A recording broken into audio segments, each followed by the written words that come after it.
भगवान शिव जो कैलाश पर्वत पर वास करते हैं और जिनकी जटाओं से पावन गंगा प्रवाहित होती है, जिनके गले में सर्प और नीलकंठ का प्रतीक बना हुआ है, जो भस्म रमन करते हैं और विश्व के संहारक होने पर भी अत्यंत करुणामय और कृपालु माने जाते हैं, उनका व्यक्तित्व इतना अद्भुत और गूढ़ है कि प्रत्येक साधक और गृहस्थ उनसे कुछ न कुछ प्रेरणा लेता है। और जब हम सास और बहू के रिश्ते की चर्चा करते हैं तो वह रिश्ता भी अलग अलग दृष्टिकोणों, भावनाओं और संस्कारों से जुड़कर चलता है। जैसे भोलेनाथ का स्वरूप अनेक रूप लेकर भी अंततः एकत्व की ओर इंगित करता है, उसी प्रकार सास और बहू का रिश्ता भी कभी कठोर तो कभी कोमल, कभी अनुशासनात्मक तो कभी वात्सल्यपूर्ण प्रतीत होता है।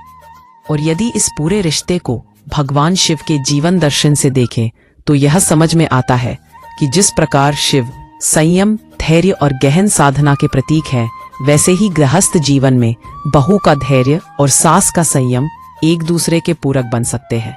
जिस प्रकार देवी पार्वती ने अर्धांगिनी होकर तपस्या और समर्पण से महादेव को पति रूप में प्राप्त किया और शिव ने भी उन्हें समानता और सम्मान दिया, उसी प्रकार जब बहू घर में आती है तो उसे भी वही आदर और मान चाहिए जो पार्वती को शिव से प्राप्त हुआ। यदि सास शिव जैसे विवेक और करुणा से उसे स्वीकार करे तो घर का वातावरण कैलाश समान शांत हो सकता है। लेकिन यथार्थ में अक्सर स्थिति उतनी सरल नहीं होती। वहां अहंकार, रूढ़ि, अपेक्षाएं और अनुभव काम करते हैं और यहीं से टकराव शुरू होता है। ऐसे में यदि शिव जी की भक्ति और उनसे जुड़ी कथाओं को घर परिवार के संदर्भ में देखा जाए तो यह स्पष्ट होता है कि महादेव केवल ध्यान मग्न योगी ही नहीं बल्कि आदर्श गृहस्थ भी है, जो परिवार, गण, देवी देवताओं और सभी प्राणियों का सम्मान करते हैं। वे चाहे भूत प्रेत हों या देवगण, सबको शरण देते हैं। उसी प्रकार यदि सास अपने घर में आई नई बहू को केवल बहू न मानकर शक्ति स्वरूपा मानकर उसे अपना अंग स्वीकार करे तो जिस घर में पहले संदेह या झगड़े होते थे वह घर शिवालय समान हो सकता है।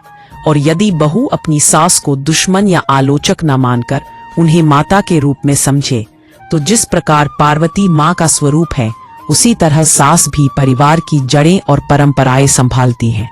इस दृष्टि से जब हम समझते हैं कि शिव का त्रिशूल 3 रेखाओं का प्रतीक है, सृष्टि, पालन और संहार, तो यह भी ध्यान आता है कि घर में नई व्यवस्था स्थापित करना उसी चक्र का हिस्सा है। पुरानी आदतों और रीति रिवाजों का आंशिक अंत होता है, नई शुरुआत होती है और वही संतुलन गढ़ता है।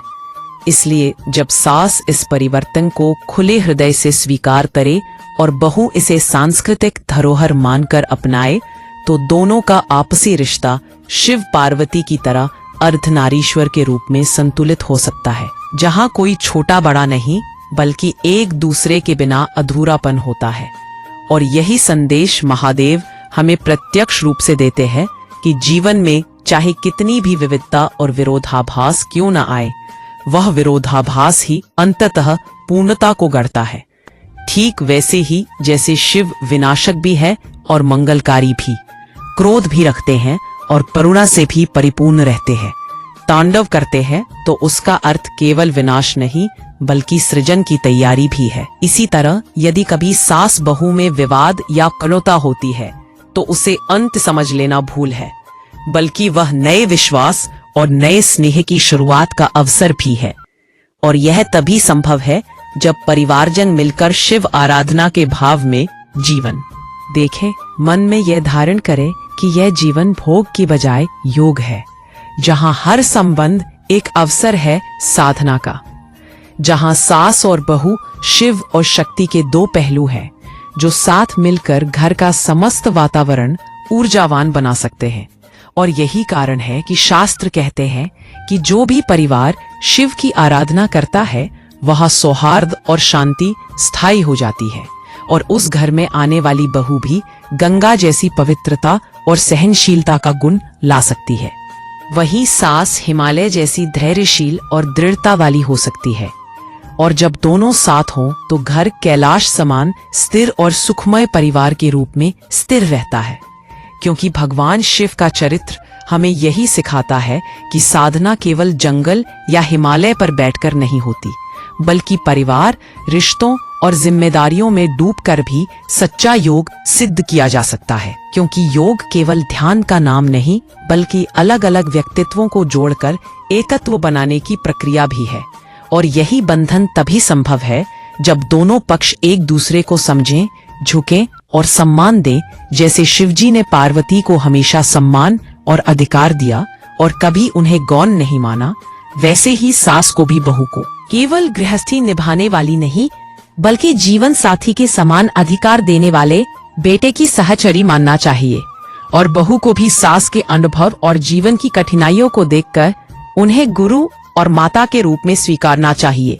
तभी दोनों के बीच का द्वंद्व समाप्त होगा और दोनों का संग परिवार में आनंद, संतुलन और दिव्यता लाएगा। ठीक वैसे ही जैसे शिव जी की समाधि और तांडव दोनों संसार के लिए वरदान साबित होते हैं। जैसे महादेव ने पार्वती जी को गृहस्थ जीवन और सत्कर्म का उपदेश देते हुए सच बोलने, सभी जीवों पर दया रखने, इंद्रियों पर संयम रखने और बुजुर्गों की सेवा करने जैसी बातें कही हैं, वैसे ही हर परिवार में जब सास अपने अनुभव, अपनी करुणा और अपने अधिकारों को सरल भाव से बांटती है, तो बहू को भी शिव सदृश विनम्रता, सहनशीलता तथा सत्कार्य की शक्ति विकसित करनी चाहिए। क्योंकि शिव जी का यह संदेश है कि मनुष्य जैसा कर्म करता है, वैसा ही उसका प्रारब्ध बनता है। मन में सत्य, दया और क्षमा का भाव होना जरूरी है। और इसी कारण शिव का परिवार भी अद्वितीय है, जहाँ अर्धांगिनी पार्वती, ज्येष्ठ पुत्र कार्तिकेय, कनिष्ठ पुत्र गणेश और वाहन ऋषभ सिंह, सर्प मोर जैसी भिन्नताओं के बावजूद अद्भुत समन्वय, एकता और प्रेम है। जैसे परिवार में सास बहू अपने अपने अनुभव, संस्कार और व्यवहार लेकर आती है, और अगर शिव की तरह हर भिन्नता को स्वीकारा जाए तो वही घर श्रेष्ठ संस्कार युक्त परिवार में बदल जाता है। यहाँ शिव जी ने भूत प्रेतों को भी गण बनाया, उनका सम्मान किया। यह दर्शाता है कि परिवार में सभी को अपना मानना चाहिए, चाहे वे कितने भी भिन्न हों। तभी घर आनंद और खुशियों से भर जाता है। शिव जी संतुलन, संयम और विवेक के प्रतीक हैं। उनकी तीसरी आंख दूरदर्शिता और विवेकशीलता निभाती है, जो हर कटुता या कामना का भस्म कर सकती है।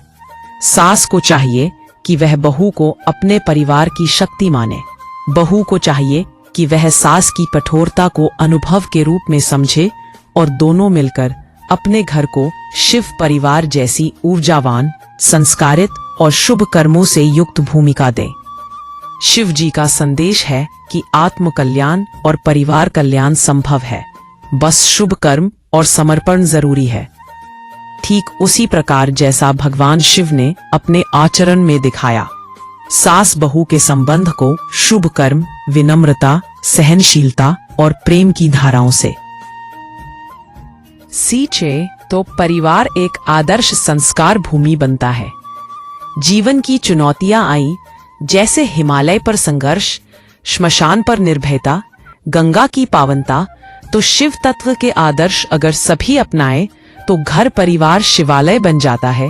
और बहू सास का रिश्ता अर्धनारीश्वर के संतुलन की तरह सुख, शुद्धता और पूर्णता का भाव देता है। ठीक वैसे ही जैसे शिव जी मृत्यु और मरण के भय को दूर करते हुए अपने परिवार और भूत गणों में संभाव रखते हैं, सास बहू अगर छोटा बड़ा, अधिकार और कर्तव्य की सीमाएं मिटाकर एक दूसरे का सम्मान करें, तो परिवार की जड़ें दृढ़, ऊपर पवित्र फल और फूल की तरह जीवन में आनंद, शांति और सौहार्द लाई जा सकती है। जहाँ बहू शक्ति है, सास हिमालय जैसी धैर्यशीलता और दोनों की साझी साधना से घर शिव मंत्र ओम नमः शिवाय की तरह कल्याणकारी जगह बनता है, जहाँ प्रत्येक सदस्य का भला हो, परिवार शांति, संयम और प्रेम से उन्नत हो। और यही बार बार शिव जी के उपदेश, संदेश और आयाम हमें बताते हैं कि घर परिवार में हर संबंध को साधना, समझ और समर्पण से निभाना चाहिए। तभी वह शिव परिवार के आदर्श के करीब पहुंचता है। और सास बहू का यह रिश्ता मात्र अधिकार या संघर्ष का नहीं, बल्कि समर्पण और संतुलन की अद्भुत यात्रा है, जो अंततः परिवार और समाज को सुख, मंगल और समृद्धि की ओर ले जाता है।